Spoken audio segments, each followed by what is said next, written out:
Good evening and welcome to Daily News Podcast. Your daily digest of everything Mangalore has to offer, from the critical to the captivating. Join us as we delve into today's top stories. In a green initiative, Mangaluru City Corporation, in partnership with Pragya Automobiles, introduced electric vehicles for waste collection. The launch event held at City Town Hall saw 24 eco-friendly vehicles being handed over to sanitation workers. MP Brajesh Chauta, while inaugurating the vehicles, emphasized that electric vehicles support a clean and green Mangaluru.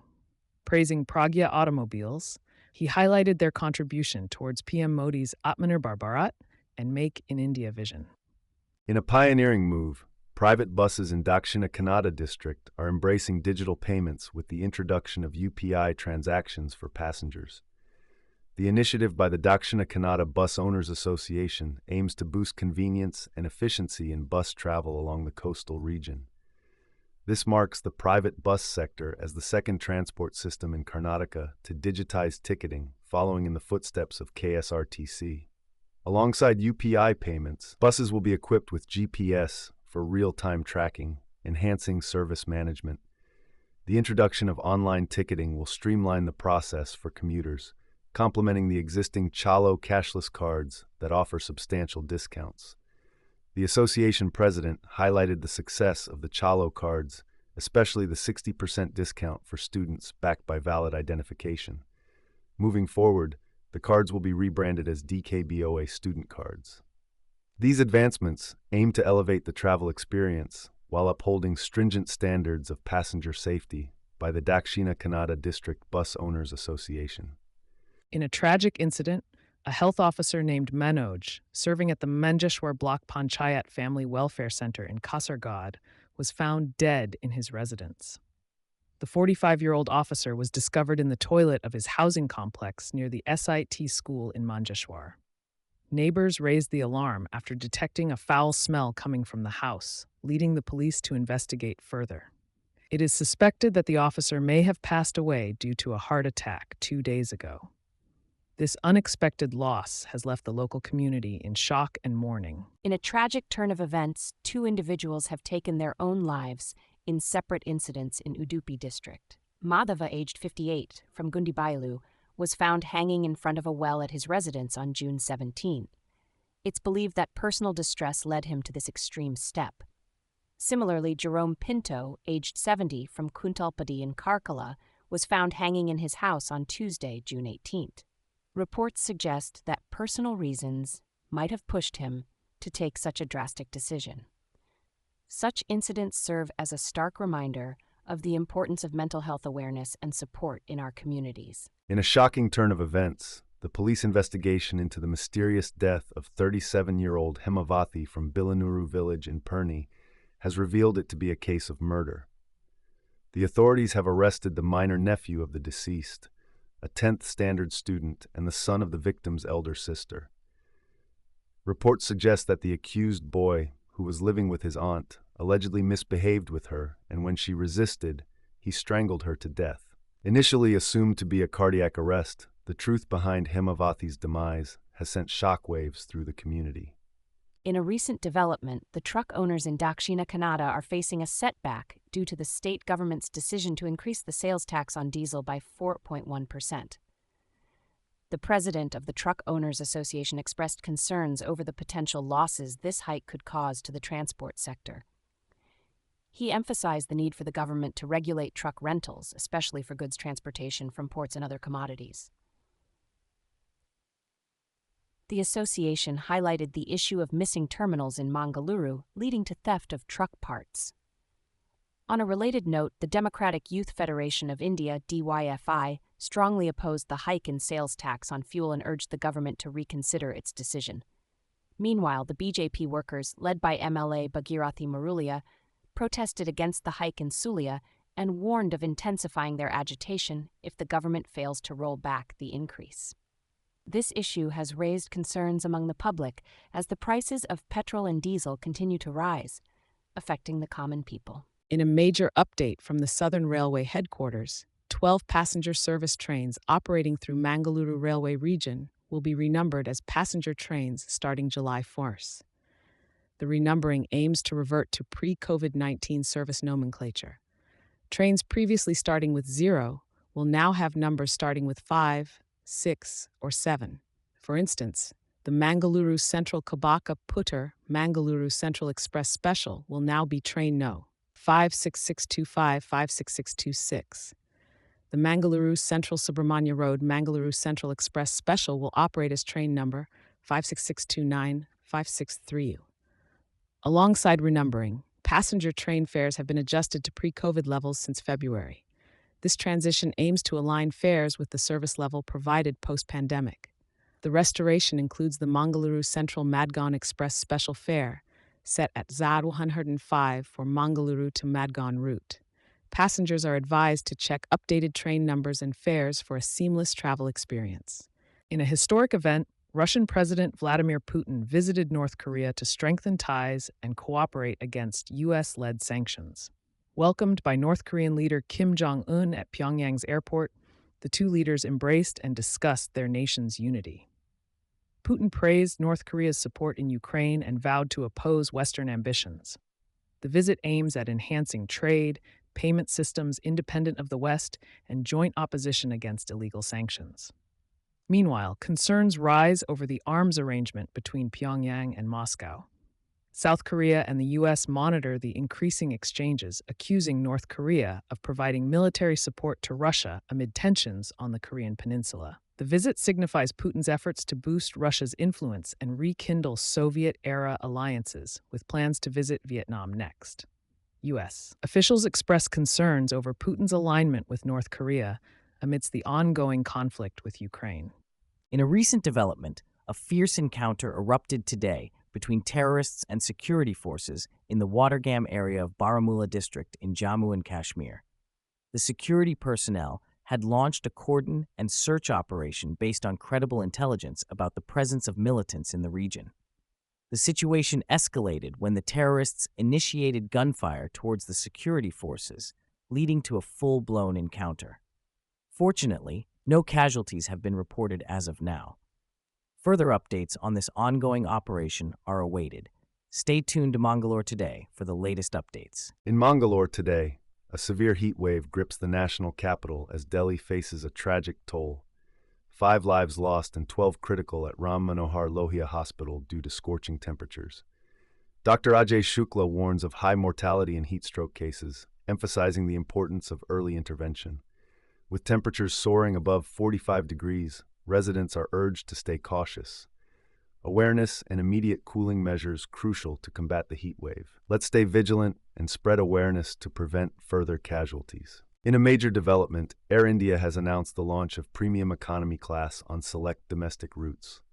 With this move, Air India becomes the second Indian carrier to offer premium economy class travel on domestic routes, after Vistara.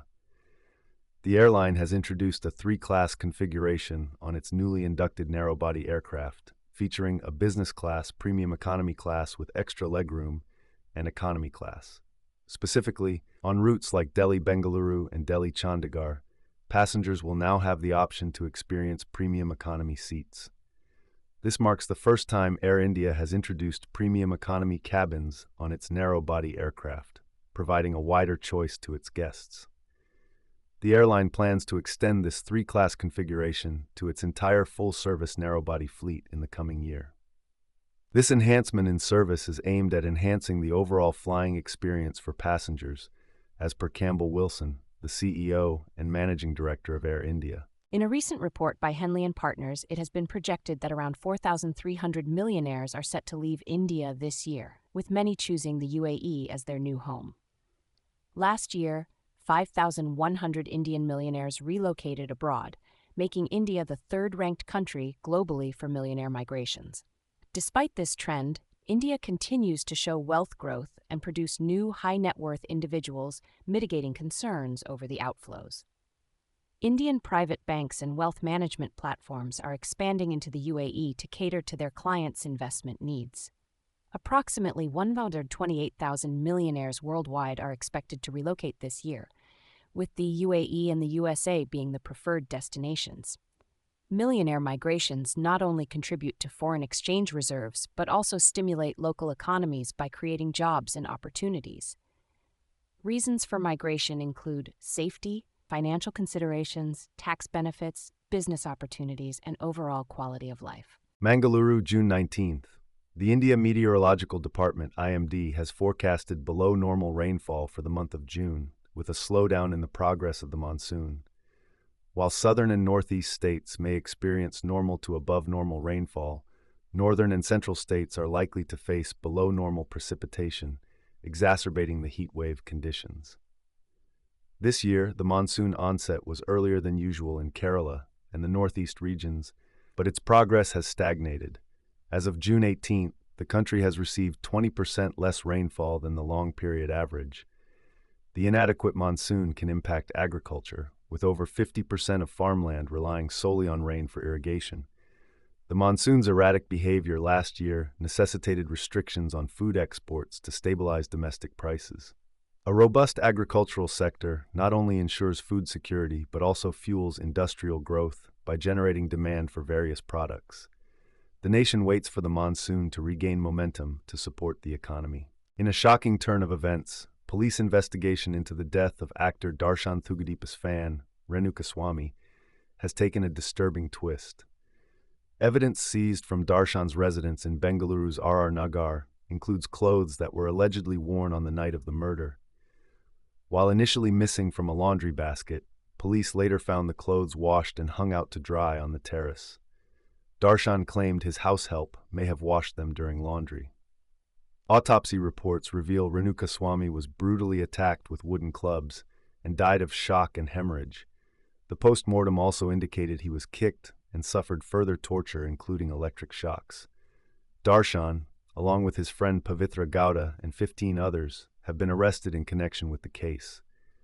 Meanwhile, some of the accused confessed Darshan paid them Rs 30 lakh to kill Renukaswamy, dispose of the body, and destroy evidence. As the investigation unfolds, Darshan and his associates remain in custody. Stay tuned as Mangalore Today brings you the latest on this developing story. In a significant development, the Bombay High Court has given the green signal for the release of the film Hamare Bara after the filmmakers agreed to remove objectionable scenes. This decision comes after a writ petition raised concerns about the portrayal of Islam and Muslims in the movie.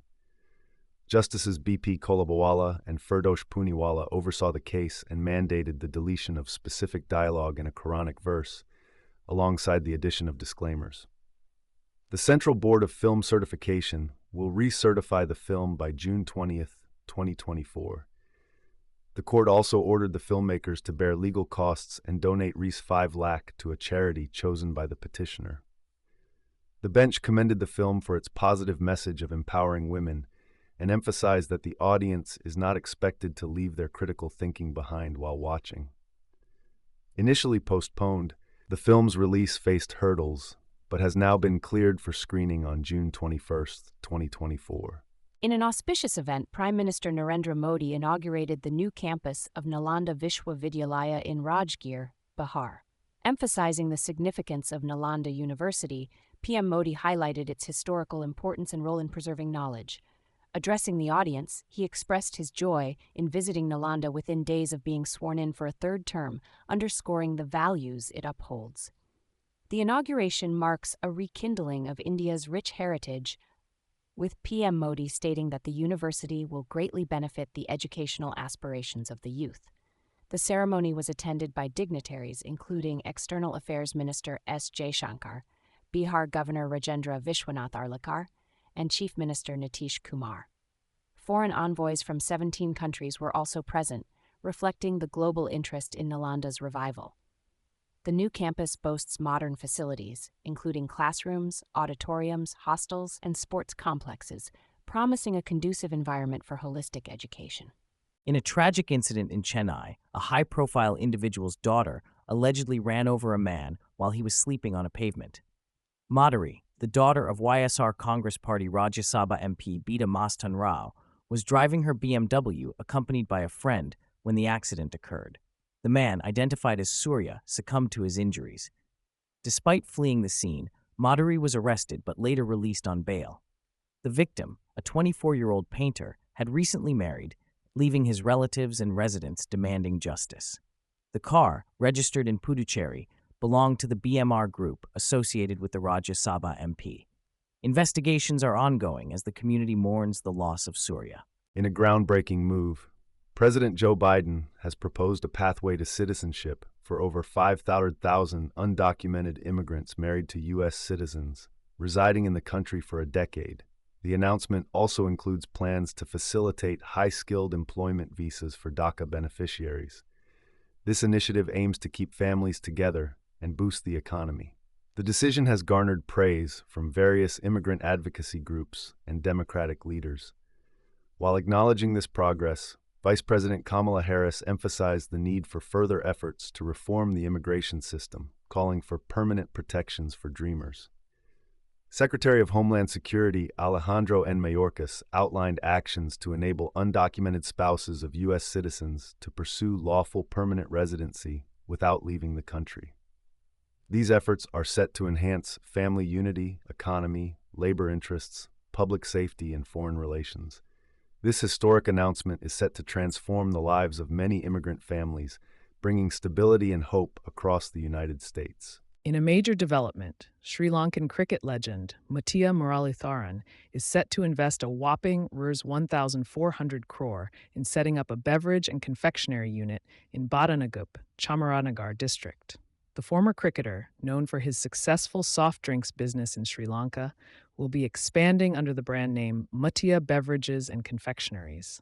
The project, initially estimated at Rs 230 crore, is now revised to a hefty 1,000 crore and expected to reach Rs 1,400 crore in the coming years. With 46 acres of land already allocated for the unit, Muralitharan's venture is aimed to start operations by January 2025. Additionally, the cricketer also expressed his commitment to establish a beverage can unit in Dharwad. This exciting endeavor was discussed in a meeting with Industries Minister M.B. Patil, Principal Secretary S. Selvakumar, and other officials. On another note, Minister Patil plans to engage with Union Minister H.D. Kumaraswamy to boost the semiconductor industry in Karnataka. Exciting times ahead for the industrial landscape in our region. Severe flooding has wreaked havoc in Assam, claiming the lives of 26 individuals and affecting over 1.61 lakh residents across 15 districts. Tragedy struck the Badarpur area of Karimganj district as a landslide in Gainachora village led to the deaths of 5 people, including a woman and her 3 daughters, along with a 3-year-old boy. Rescue operations were promptly initiated by the police, resulting in the recovery of the victims' bodies from the debris. Karimganj remains the worst-hit district, with over 1.5 lakh people enduring the deluge. Relief efforts are underway with thousands seeking refuge in camps. The overflow of the Kopili River at Kanpur has raised concerns of further flooding as infrastructure damage complicates aid distribution.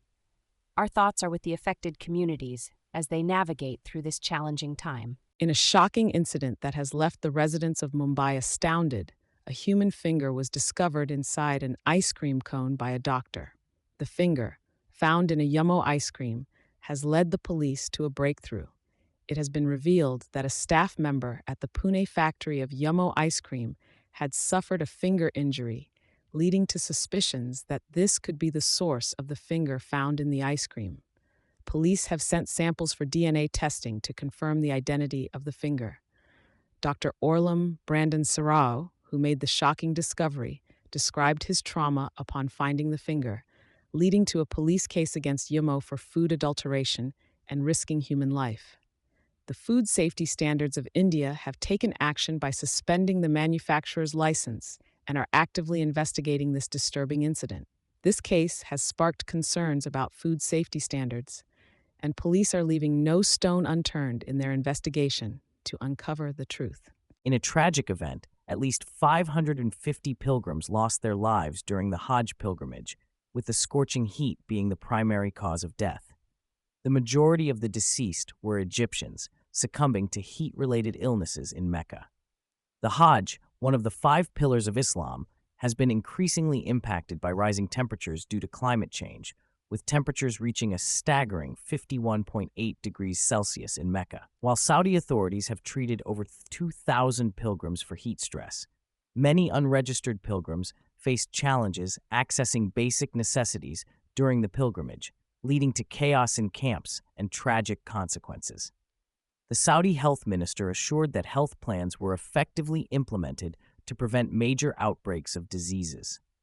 Our hearts go out to the families of the victims, and we hope for improved safety measures to prevent such tragedies in the future. That wraps up today's edition of the Daily News Podcast. We're grateful for your viewership. For additional details on today's stories, head over to mangaloretoday.com. And remember, subscribing to our channel keeps you ahead with the latest news.